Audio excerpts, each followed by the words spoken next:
আসসালামু আলাইকুম, সবাই কেমন আছেন? আলহামদুলিল্লাহ আমি ভালো আছি। ফলমূল সবারই অনেক প্রিয়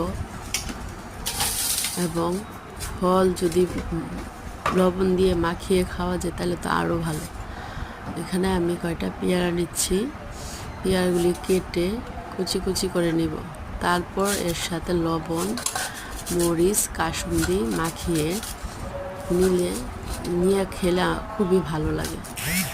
দাওটা খুব বিরক্ত করতেছিল, দাওটা বারবার পিছলিয়ে দিচ্ছিল, খালি পিছলিয়ে দিচ্ছিল, আর আমি টাইনা সামনে আনতেছিলাম কাটার জন্য।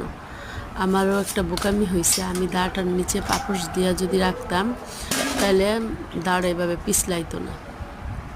আমার ভিডিওটা যদি ভালো লেগে থাকে লাইক কমেন্ট করবেন এবং আমার পেজটা সাবস্ক্রাইব করে নেবেন। আমার পেজের নাম হলো চন্দ্রকথা ইউটিউব।